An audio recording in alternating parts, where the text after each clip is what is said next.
Làm vừa hết luôn. Xe gì vậy? Các cái cua.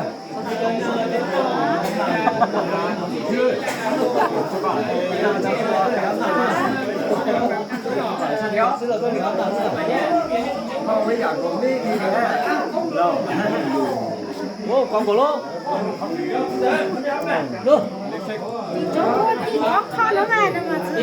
Đây là. Tao lên Cho là.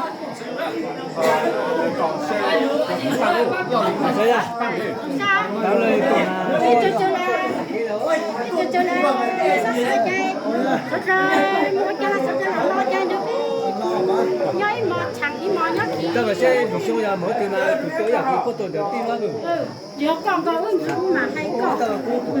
Tao tôi sẽ. Đó rồi. Rất bao. Nó kìa. Nó phải là cái tổng tiền đó. Cổ tăng đó. Làm à. Lấy một chiếc.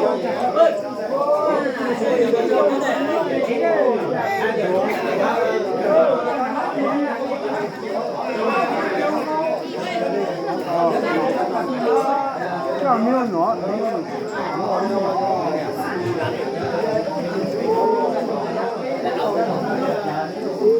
Đi ơi.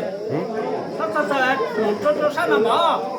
Ở đó đi nhau mòn luôn chủ nhật thì cầm nó sao ra. Hôm đó rất là cảm ơn ba.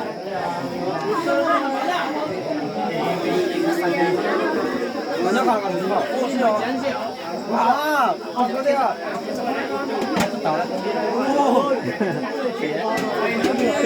Ôi. Ôi.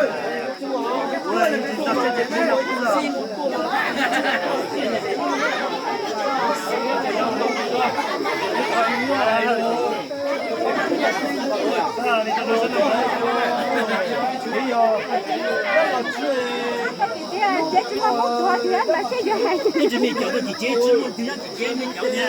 Kiểu nó. Cái số nào?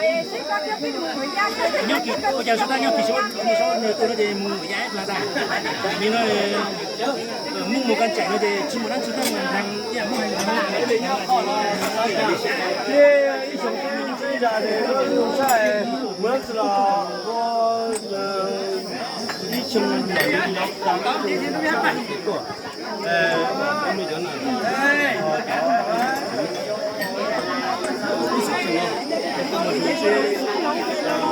Được xa rồi nha. Thế thì chúng mới giả sao?